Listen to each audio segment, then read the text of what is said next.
Well, we're very excited to have Dr. Jonathan Hill, Chief Transformation Officer and Executive Vice President of Pace University. How are you doing today? I am doing well, Brad. Thank you so much for having me today. Well, I'll tell you, I always love to start the conversation really with your journey. And so I'd love to understand who were the mentors that helped shape your path? I came into higher education and academia quite accidentally. And a guy named Stu Schulman, who was my initial mentor, who was a faculty member at CUNY and a department chair and later a dean, and helped start their online programs at CUNY and was very involved with CUNY now and was a mover and shaker at that wonderful institution for a long time, brought me into the process. And he really taught me the entrepreneurial side of higher education and a lot of the kung fu, if you will, that you need to cut through bureaucracy, especially at a very large institution. And it was a wonderful platform because I learned the coping mechanisms and some of the algorithms for success, but also how to bring joy to the job each and every day and remember that we're doing this ultimately for the students. Yeah, absolutely. So talk a little bit about your role as the Chief Transformation Officer. I've sort of evolved with the opportunities and the challenges that higher education has presented to us, all of those of us who labor in this wonderful field for a long time. And was one of those beneficiaries of the wild growth at the turn of the century and into the 21st century. And when everything was going great guns and it seemed like nothing could hold us back. And now we've got, as we all know, lots and lots and lots of headwinds economically, demographically, politically. And so, really, all of us are understanding that we have to change what we do and we have to be more precise about what we do and transforming higher education in a field that, as we know, also is pretty change averse is a necessary skill, and I'm fortunate enough to work at a place where President Marvin Krisloff and the board really understood that we have got to change the way we operate and the way we do business, and fundamentally the way we think about how we serve our students. Yeah, and when you look at the headwinds in higher education, just as you alluded to, there are several, whether it be the enrollment cliff, I mean, even to the point of the value, a lot of families, parents, and students are challenging higher education and universities to really define, hey, what's the value and what's my outcome? What does that look like? How does PACE address those challenges and other challenges that maybe PACE sees? And then how do you make sure that you are able to compete and thrive? And then to your point, doing it at a speed that allows you to outdistance the competition. Yeah, it's the existential question for all of us, right? And Pace has the blessings of being located in the New York metropolitan region. We're on three campuses, founded right under the Brooklyn Bridge here in Manhattan in New York City, and a law school in White Plains, which is one of the thriving towns up in Westchester County, and then a traditional campus where our athletic teams are located up in northern Westchester County, very suburban location. So we have to be a lot of things to a lot of people to make that formula work. But, we are surrounded by R1 universities. We are on the cusp of being an R2 university. Certain federal grants that are, in the mix right now will determine the point in of time at which we achieve that R2 status, but we are surrounded by great world-class research universities, by excellent lower cost public institutions, and lots of brother and sister private universities here in the area in the Northeast. And we have, a friendly competition with all of them, sometimes maybe not so friendly, but we have to understand what our value is. And PACE has been around since 1906. It's our 120th birthday year. And we have a reputation of being a great professional school. And whether you are studying accounting or computer science or dance or philosophy, we're going to prepare you to be a professional in that field. And that reputation has served us well. But how do you maintain that value proposition when families are hearing you don't need to go to college? Go and get a trade degree. It's a more guaranteed income. It's not worth the investment. And we are a private university. Our education is not cheap. But so it's up to us to make sure that there's lots and lots of value. And so our location helps us a lot. We're in the best place in the world for internships and jobs. And because of our New York City location, a lot of the headwinds that students around the country and around the world are facing in terms of finding hiring, we've been very fortunate that students are continuing to find opportunities here upon graduation. And as we all know, um, when people question the value of higher education, you need to be able to talk to the process about why it's so important. And you especially need to be able to show them what the outcomes are and that there is a professional opportunity at the end of their educational process. So how big is PACE today, and how big do you want to become? PACE is about 13,000 students today. Um, we will be a little bit smaller this year than last because we're missing all those international students. The international student market has been very important, particularly to our graduate programs in business and computer science and technology. Just for some examples, we have a thriving College of Health Professions, which continues to grow. And again, great education, great professional outcomes at the end of it. So right now, we're in the process of, really being realistic about what growth is. We're not looking to be a 20,000 student institution currently. We are looking to be the best possible 13,000 student institution and, raising the quality of our admits and the quality of the educational experience, total quality improvement for all of our academic programs, and quite frankly, growing our reputation from a regional one to a national one. Yeah, absolutely. And then, when you look at different types of students, whether you look at that traditional, high school age student versus that adult learner, how do you go about that? How do you go about, engaging those different types of learners with different challenges, and how does PACE go about that?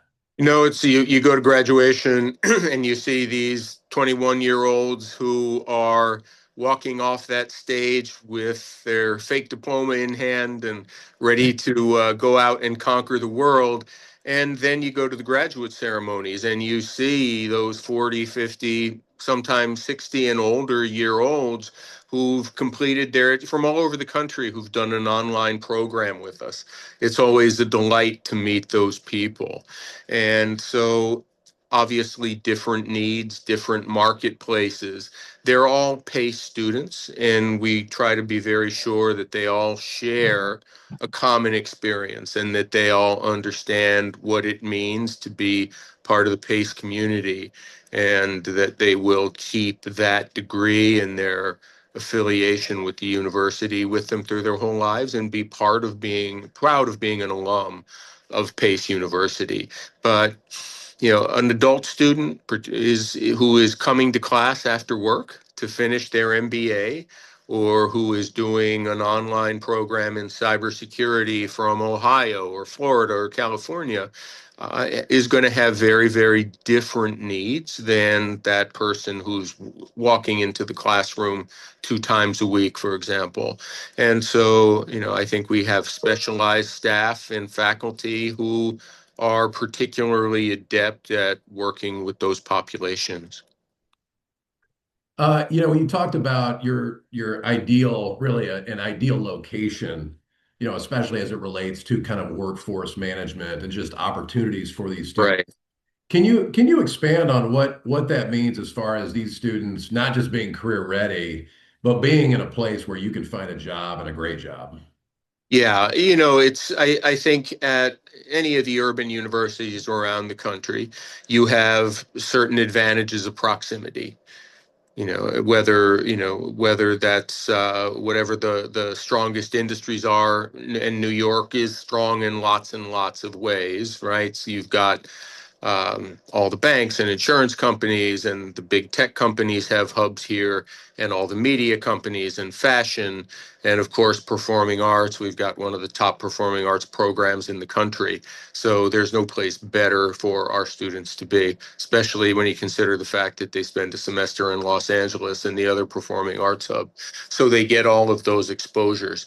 A student who's going to choose to come to an urban campus and take the elevator their classes is going to be very differently motivated than a kid who wants to go to an SEC school down south and choose, traditional campus life.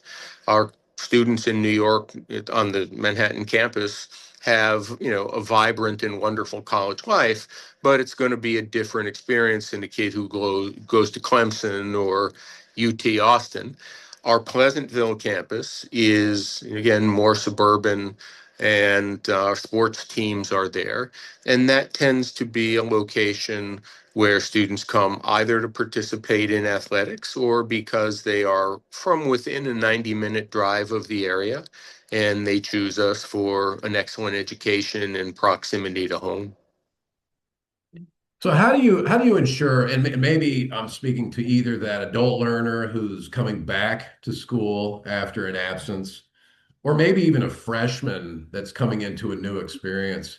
I think you use the word belonging. How do you make sure that those students, especially when there's probably a lot of anxiety as part of that process because of the newness or lack of familiarity, how do you make sure that that traditional student that's coming as a freshman or an adult learner who is questioning, gosh, can I do this? Can I? Yeah, and I don't know who's more anxious, the 18-year-old the first year or the 60-year-old stepping into a grad class or even an undergrad class for the first time in many, many years. Fundamentally, all of us in higher education are in the people development business. I think that's what all of us love to do. And the great pleasure and the payoff for all of us is to help people reach their goals and to develop and watch them learn and grow. And, I think if you like people and you care about their progress, that's going to be, the most satisfying experience you can have professionally is connecting those people and, helping them deal with their anxieties. I mean, right, it's a funny business. They pay us a lot of money and then we evaluate them and make their lives complicated and difficult for a period of years. So it's a little bit strange, but at the same time, God, it's an amazing process to be able to have time with people, and again, as I say, watch them learn and grow. So how do you go about engaging alumni? And I say that because oftentimes, depending on the institution, you'll get maybe a snail mail that says, "Hey, here's a bumper sticker. Hey, we'd love a donation." But how does PACE go about really engaging with your alumni to feel like they're a part of PACE even after graduation? It's a working game, Brad. Obviously, I am really blessed to have developed wonderful friendships and relationships with students of mine, who are former students who are alumni and now in their 40s, and they've got families and homes and their own careers, and it's wonderful to be able to see that and maintain those kinds of relationships.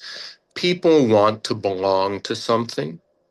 And, I maybe it's because I work in higher education, but I mean, I'm an active alum from my high school on up because I believe in it, that is a really important thing. And those relationships and giving back are important to me. It can be really difficult in our business. I talk to a lot of development people around the country, and it can be tough to get people to really think about their alma mater. But in a world where the relationship with your university will serve you best if it's kind of from first year to the grave, right? I mean, I think there are opportunities for lifelong learning, and there are life opportunities for just bonding and meeting with people that you have these amazing experiences in common. We live in a society where people crave more than ever connection and the opportunity to be in community with people that have had similar experiences. And it can be sometimes like pulling teeth to get a group of alumni together on a Zoom call, much less at a restaurant or an on campus event. But the reality is, once they get there, they have the most amazing time, and they get to know each other, and they begin to work together. And when they begin to work together, then all of a sudden they're starting to do things for the university. And so the opportunities for the development people become much more significant. But the rewards, again, of maintaining those relationships are just so important. So how would you define student success? That's kind of a movable feast in a way.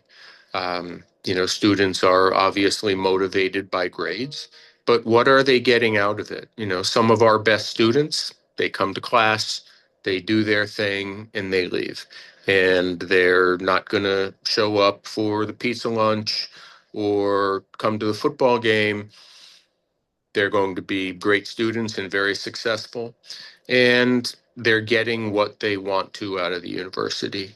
For other people, student success is helping them find community with their peers, connecting them with the right advisors, and helping them find faculty mentors and alumni mentors. And it was once described to me by my mentor, Stu Schulman at CUNY, as higher education and universities in particular being like deserts. There are these wonderful oases with fresh, cool water and beautiful palm trees.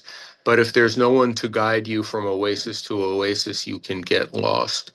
And particularly at larger institutions, people can get lost and fall between the cracks.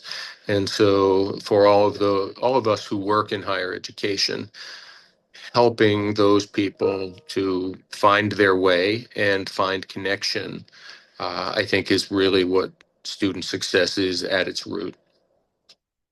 So now where do you see PACE in 5 years?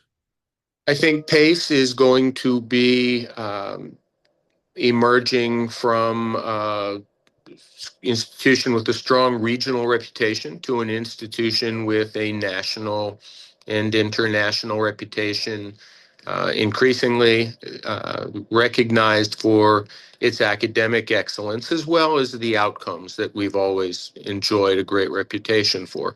Our students get great jobs and go on to great careers, and those alumni give back and they remember and they create the path forward for our current students. Well, excellent. Well, hey, Dr. Jonathan Hill, hey, thank you so much for your time today. It's been a wonderful experience. Brad, it's been a pleasure having time with you. Thanks for inviting me on.